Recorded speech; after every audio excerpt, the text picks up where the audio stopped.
रात का टाइम हो रहा है और मिल रही हूँ आपसे मंगलवार की रात को। तो सोने जाऊँ उससे पहले यहाँ सीरम लगा रही हूँ मैं। तो ये मैंने एक डॉक्टर को चेक करवा के लिया है और सीरम मुझे थोड़ा अच्छा तो लग रहा है, कुछ समय हो गया मुझे लगाते लगाते।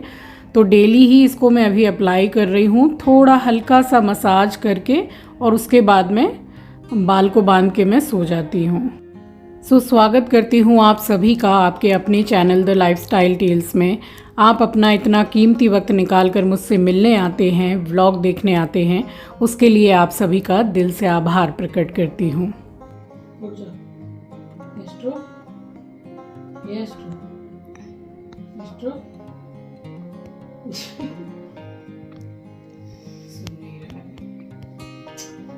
ऐसे घूम जाओ, ऐसे घूम सो जा।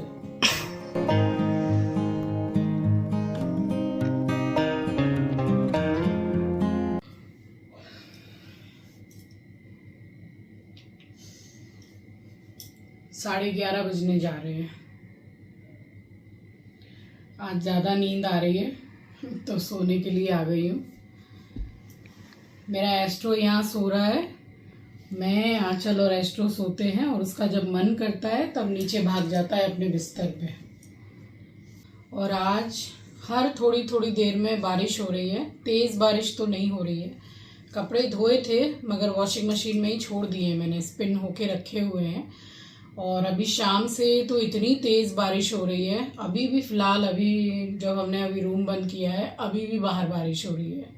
तो वो कपड़े फिर सुबह सुखाऊंगी, जब जैसे बादल खुल जाएंगे तब सुखाऊंगी, बादल साफ़ हो जाएंगे। तो अब तो सो रही हूँ क्योंकि आज बहुत नींद आ रही है। चलिए गुड नाइट, आपसे कल मिलूँगी यानी कि अगली सुबह। Good night.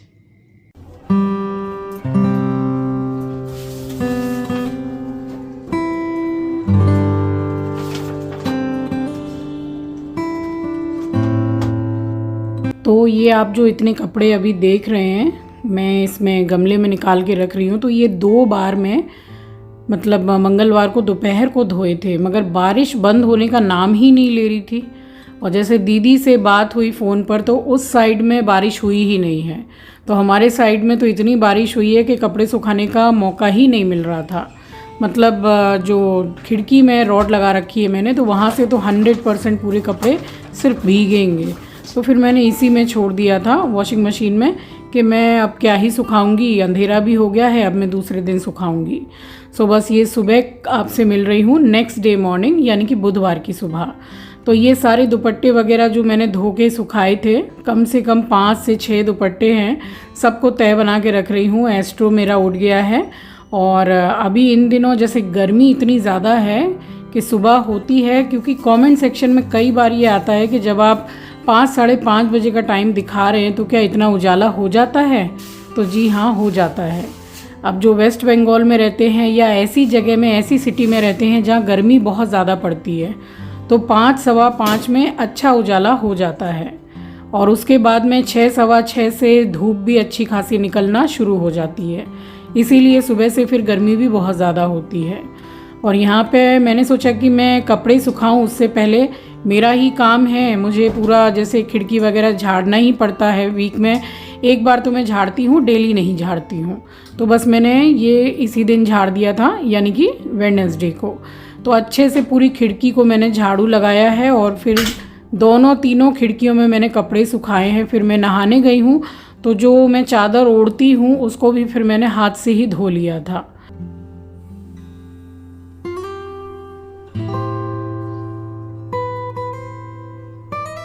तो आंचल का जो रूम है उसकी खिड़की तो मैंने झाड़ के कपड़े सुखा दिए थे। फिर मैं आई हूँ ये मास्टर बेडरूम में, तो झाड़ वाड़ के ये मतलब एक काम मेरा निपट गया। उसके बाद में बस झाड़ू पोछा वगैरह का काम रह गया। तो अभी क्या कर रही हूँ मैं कि जैसे खाना पीना बन जाता है तब फिर आंचल झाड़ू लगा देती है, मैं पोछा लगा लेती हूँ। या फिर अगर सुबह मुझे काम कम रहता है मेरे पास में तो फिर मैं नहाने से पहले मैं ही झाड़ू पोछा कर लेती हूँ। तो फिर डस्टिंग एंड ऑल, और उस टाइम तक कपड़े सूख जाते हैं तो वो काम फिर आंचल कर लेती है। तो इस तरीके से मिल बांट के काम हो तो जा रहा है इजीली, मगर वही है कि एक हेल्पर रहती है तो थोड़ा इजी ज़्यादा रहता है।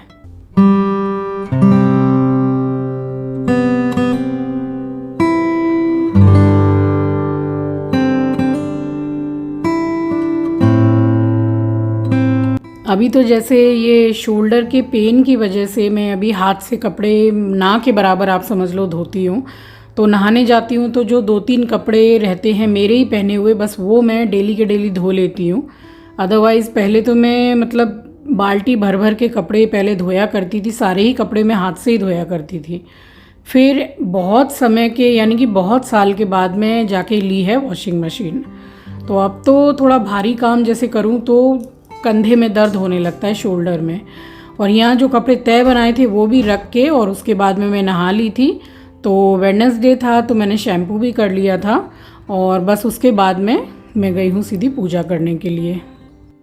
अब ये सब जो सूट आप मुझे देख रहे हो तो ये इतने कंफर्टेबल हैं पहनने में, और तकरीबन 1 साल होने को आया। ये मैंने इकट्ठे जो 7-8 सूट खरीदे थे, आप लोगों के साथ मैंने हॉल भी शेयर किया था।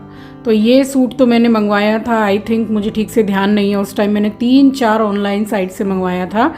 तो शायद ये मैंने आजियो से मंगवाया था और बहुत ज़्यादा प्राइस भी नहीं था और चले भी खूब हैं। बाल अच्छे खासे सफ़ेद दिखाई दे रहे हैं। अभी थोड़े हो जाते हैं तो मैं जल्दी करती नहीं हूँ, बट अब दिख रहे हैं ज़्यादा।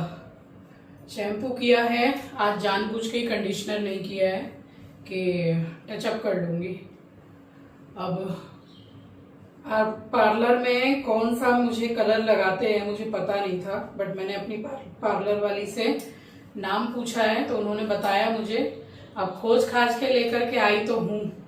एक बार इसी तरह क्या हुआ था पता है कि गार्नियर का कलर नहीं आता है डार्क ब्राउन, तो मेरे बाल वैसे भी पूरे ब्लैक नहीं है और जो मेरा हाईलाइट वगैरह किया हुआ है तो उससे थोड़ा मैच करके वो लोग टचअप करते हैं। तो मैंने डार्क ब्राउन कलर का इमरजेंसी में खरीद लिया गार्नियर का और उसको लगा लिया, और दोपहर की ट्रेन थी और सुबह नहाने से पहले लगा लिया। अब मैं आपको क्या बताऊं कि वो ब्राउन तो था ही नहीं, उसमें लिखा जरूर रहता है। लगाने के बाद में वो ऐसा लग रहा था जैसे कि कोयला जैसा काला कलर नहीं होता है। अब मुझे ऐसा लग रहा देख के, सब मुझे देख के बोल रहे कि नकली बाल है कि असली बाल नहीं है, नकली बाल हैं। एक्स्ट्रा ब्लैक लग रहे थे, एकदम बेकार। इसलिए मैं अपनी मर्जी से लाके कलर नहीं लगाती हूँ। अब उन्होंने बताया है मुझे कि कौन सा कलर है, खोज खाज के मार्केट से लेकर के आई हूँ, मॉल से। अब देखो शायद सही रहे, समय निकाल के आज ही करूंगी।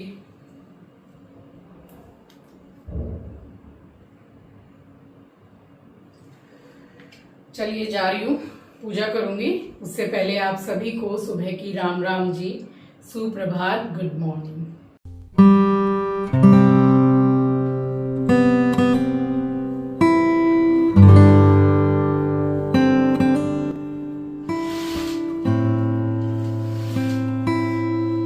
और जैसा कि आपने थंबनेल में देखा ही है, तो मैं बात करूंगी अब एक कमेंट के बारे में। वैसे मैं ज़्यादा सीरियस किसी कमेंट को लेती नहीं हूँ, बट कुछ कमेंट ऐसे होते हैं जिनका रिप्लाई करना बहुत ही ज़्यादा ज़रूरी होता है। और उस एक कमेंट को लेकर के पूरे कमेंट सेक्शन में नेगेटिविटी फैल गई थी।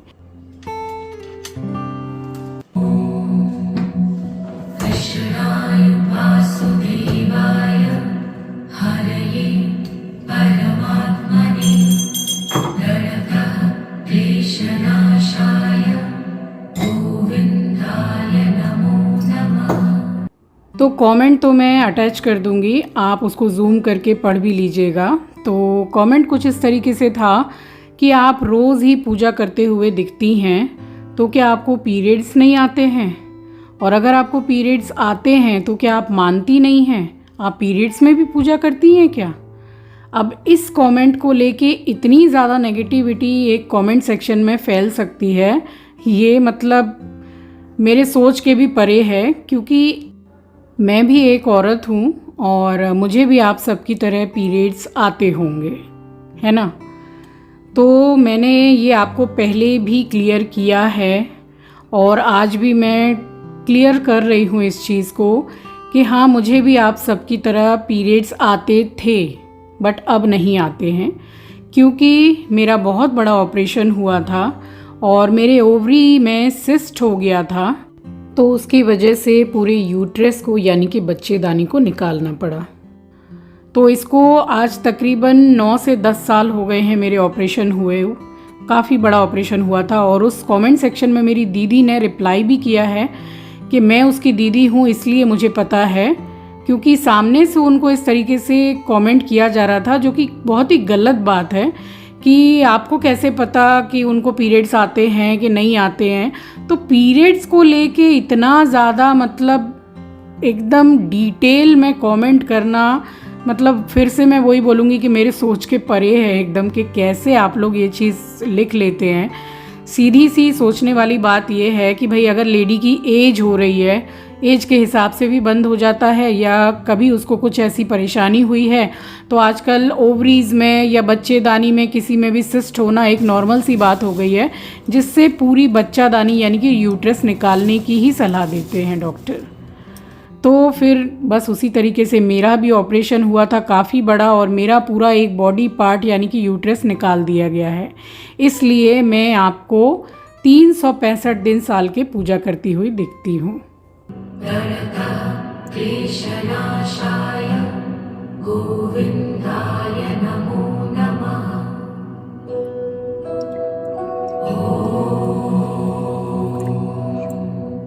कृष्णाय वासुदेवाय हरये। सो आई होप कि मैंने आपके कमेंट का, आपके बहुत ही इम्पॉर्टेंट कमेंट का मैंने रिप्लाई किया है एंड आप समझ पाए हैं। सो काइंडली अगर किसी चीज़ के बारे में जैसे पूरी जानकारी ना हो तो उस चीज़ को बहुत ज़्यादा बढ़ा चढ़ा के कमेंट सेक्शन में नहीं लिखना चाहिए। बस मेरा बोलना इतना ही है। सो चलिए, सारी साफ़ सफाई करने के बाद में फिर यहाँ कर ली थी मैंने आरती। हमेशा की तरह रोज़ 365 दिन मैं पूजा करती हूँ भगवान जी की, और मुझे एक हैबिट हो गई है, एक आदत हो गई है कि मैं नहा ली हूँ तो मुझे सबसे पहले अपने घर के मंदिर में कुल देवी माँ का दीपक जलाना है, और पूजा करके एक अलग ही मुझे शांति मिलती है मन को। और पूजा करने से पहले ही मैंने ऑर्डर कर दिया था सामान कुछ ऑनलाइन से, तो प्याज आलू ख़त्म हो गए थे। और करी पत्ता का ये बताऊं कि मेरे जो घर में पौधा है करी पत्ता का, तो पोहा बनाया या कुछ ऐसी चीज़ बनाई, चटनी बनाई, तो उसमें लगता ही है, तो निकाल निकाल के वो बड़ा कम सा होता जा रहा है। सो इकट्ठा मैंने ये इतना सारा करी पत्ता पूरा 10 रुपये का आया है, तो ये बहुत दिन चलने वाले हैं। तो इसको मैंने एक कंटेनर में बंद करके रख दिया है, तो आस्ते आस्ते यूज़ करो तो काफ़ी दिन चल भी जाता है। और ये चादर मैं मतलब सोने के टाइम पे ओढ़ती हूँ, तो इसको भी मैंने नहाते वक्त ही धो लिया था। तो अभी तो मैं ज़्यादातर यही ट्राई करती हूँ कि भाई मशीन कम चलानी पड़े, भले ही नहाते वक्त 2-4 कपड़े जो रोज़ हों वो धो लो। और उसके बाद में फिर मैं गई हूँ सीधी किचन में। ये भाई साहब, इसका जहाँ मन करता है ये वहीं सोता है आराम से फैल के, इसको कोई डिस्टर्ब नहीं करता है। और ये एक रिक्वेस्टेड रेसिपी मैं शेयर कर रही हूँ। मेरी एक सब्सक्राइबर हैं जिन्होंने 2 से 3 बार नहीं, शायद 4 से 5 बार एक ही मुझे कमेंट किया है कि नमकीन जो सेवैया है उसकी रेसिपी आप दोबारा से शेयर कीजिए। तो यहाँ मेरे पास जो भी वेजिटेबल अवेलेबल थी, तो मैंने ले ली है थोड़ी सी बीन्स, शिमला मिर्ची, टमाटर काफ़ी बड़े साइज़ का लिया है, इसमें टमाटर का टेस्ट अच्छा आता है। तो अगर छोटे टमाटर हों तो 2 ले लीजिएगा। 2 से 3 हरी मिर्ची ली हैं, इन दिनों हरी मिर्ची बड़ी तीखी आ रही हैं।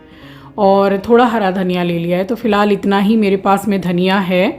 और अभी ये ले लिया है, तो ये हमने आप समझ लो कि लंच में भी लेके खा लिया था। तो ये सेवैया बड़ी ही टेस्टी लगती है और नाश्ते के लिए तो बेस्ट है। तो और ये 2 प्याज मैंने ले ली है, तो इसको मैं कर रही हूँ ये चॉपर में। तो छोटी छोटी पीसेस में ही चाहिए, और बहुत ही कम ऑयल में मैं इस सेवैया को हमेशा बनाती हूँ। और ना ही मैं मैदा की बनाती हूँ, ना ही मैं आटा वाली ज़्यादा बनाती हूँ। ये सूजी वाली मैं आपको अभी पैकेट दिखा दूँगी, ईज़िली अवेलेबल है। शायद 127 ग्राम है, तो वो मैंने पूरा ही बनाया था। अब ऐसा होता है कि मतलब नाश्ते में खा लिया, थोड़ा सा बच गया, तो शाम को जो चाय वगैरह पीते हैं उसके साथ भी थोड़ा सा ले लिया, क्योंकि खाने में अच्छा भी लगता है और हल्का भी रहता है। तो बस यहाँ मैंने चॉपर में सारी ही वेजिटेबल्स एक के बाद एक चॉप कर ली थी। और उसके बाद में यहाँ चढ़ाई है मैंने कढ़ाई, और यही वो पैकेट है, रोस्टेड वाली है, ये देखिए। और इसको इंग्लिश में वर्मिसेली बोलते हैं। और ये 170 ग्राम का पैकेट है, ईज़िली अवेलेबल है। और 100% सूजी, नो मैदा। तो ये आपको इजीली किसी भी शॉप में मिल जाएगी। डाल रही हूँ सरसों का तेल, और बनने के बाद में ये अच्छी खासी बढ़ जाती है। तो पूरा जो पानी का और चीज़ों का रेशियो है वो मैं बताती चलूँगी। इसमें मुझे ये बादाम यानी कि पीनट बहुत पसंद है, इस वजह से सबसे पहले ये जो कच्ची मूंगफली है इसको मैंने फ्राई कर लिया है इसमें।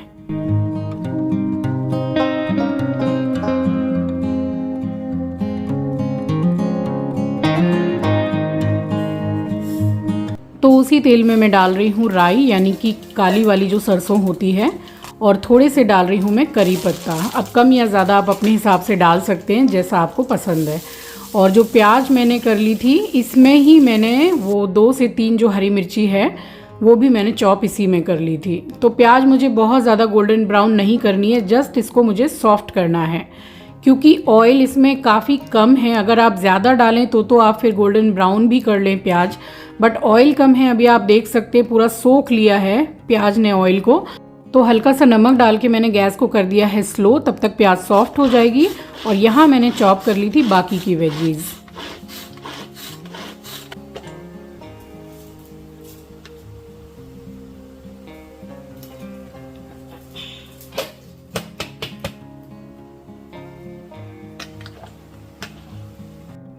तो बस थोड़ी ही देर में प्याज बिल्कुल सॉफ्ट हो गई है। एंड उसके बाद में ये जो टमाटर मैंने चॉप किया था सबसे पहले इसी को डाला है। अब आप इसके साथ थोड़ी देर भून भी सकते हैं, बट मैंने सारी जो वेजिटेबल्स हैं वो सारी ही मैंने एक साथ में डाल दी हैं। आप इसमें मटर भी डाल सकते हैं, काफ़ी अच्छा लगता है। पहले मैंने कई बार बना रखा है, बट इस टाइम पे मटर मेरे पास अवेलेबल नहीं था। एक मिक्स दिया है मैंने और थोड़ी देर के लिए ढक दिया था मैंने 5 मिनट के लिए स्लो गैस पर। सारी सब्जियां बिल्कुल रेडी टू ईट हैं, और थोड़ा क्रंच भी रहे तभी अच्छी लगती है सेवइयाँ खाने में। तो ये वो वाला पैकेट पूरा मैंने ले लिया है, 170 ग्राम है ये। तो जितनी सेवइयाँ हैं उसका डबल पानी नहीं डालना है, यानी कि अगर 1 कटोरी सेवइयाँ है तो 1.5 कटोरी आप पानी डाल दीजिए। तो बस ये इस हिसाब से मैंने इसमें पानी डाल दिया है, दैट्स इट। और पानी इसमें नहीं जाएगा। और एक तो मैंने इसमें बड़ा टमाटर डाला है, हल्की सी एकदम खट्टास उससे भी आती है। और डाल रही हूँ ये आधा नींबू का रस, थोड़ी सी लाल मिर्ची पाउडर स्प्रिंकल कर रही हूँ। तो मिर्ची और नमक आप अपने हिसाब से ही रखिएगा। और थोड़ा मैंने इसमें कश्मीरी लाल मिर्ची पाउडर भी डाला है। और फिलहाल गैस को मैं कर रही हूँ मीडियम। अब इसको मैंने पूरे 5 मिनट के बाद में ढक्कन को खोला है। तो ये देखिए पानी काफ़ी सूख गया है, थोड़ा सा ही जैसे रनी कंसिस्टेंसी है। तो उसी टाइम पे मैंने इसमें पीनट डाला है, और 1 चम्मच पूरा भर के मैंने डाला है पाव भाजी मसाला। इसका टेस्ट इसमें बहुत ही औसम आता है, बहुत अच्छा आता है। और हाँ, मैंने इसके साथ में ब्लैक पेपर पाउडर भी डाला था, शूट मिस हो गया है, ज़रूर डालिएगा। नमक हल्का सा कम मुझे लगा तो मैंने थोड़ा यहाँ बैलेंस किया है, हरा धनिया डाल दिया है। तो सेवइयाँ यहाँ बन के बिल्कुल रेडी है। तो ब्रेकफास्ट में आप जैसे कि डिनर थोड़ा हल्का लाइट करना चाहिए, उसमें भी ये बेस्ट है, क्योंकि मैदा ये है नहीं और आटा भी ये है नहीं, ये सूजी है। वैसे आटे की भी बहुत अच्छी रहती है।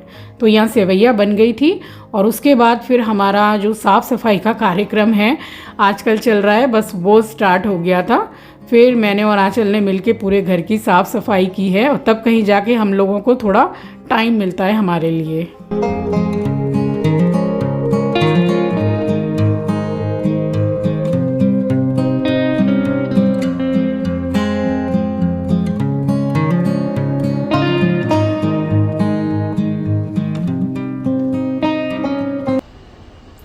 सुबह से इतना अच्छा मौसम था, अभी फिर से कितनी ज़्यादा धूप हो गई है। चलो ठीक है, सुबह सुबह से कपड़े सुखा दिए तो दोपहर तक सूख भी जाएंगे, और स्पिन होके निकलते हैं तो वैसे भी आधे तो सूखे से ही रहते हैं।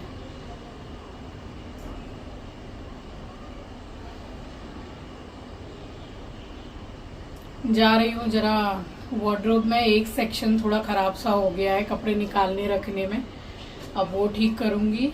और सेवइयाँ तो बना ही ली हैं। Sorry for the noise. मैंने कहा था ना कि एक घर में बगल की बिल्डिंग में काम चल रहा है। जब से मैं यहाँ शिफ्ट हुई हूँ तभी से ये काम चल रहा है, और अभी तक चल ही रहा है। सारा दिन ये मशीन की आवाज़ होती रहती है। जा रही हूँ वो वाला सेक्शन ठीक करूँगी, उसके बाद में दोनों जन मिलके झाड़ू पोछा करेंगे, ये फर्नीचर पोंछने का कपड़ा, फिर फर्नीचर भी साफ़ करना है, तो सारा दिन काम में चला ही जाता है। सो अभी इन दिनों और भी ज़्यादा काम का प्रेशर है हम लोगों पर, और हम लग गए थे अपने काम में। सो चलिए इसी के साथ आ गई हूँ इस वीडियो के एंड पर। मिलूँगी आपसे नेक्स्ट वीडियो में। नए हैं तो सब्सक्राइब कर लीजिएगा, शेयर करना मत भूलिएगा। अपना ख्याल रखिए, अपनों का ख्याल रखिए। Thanks for watching guys, love you, take care, bye bye.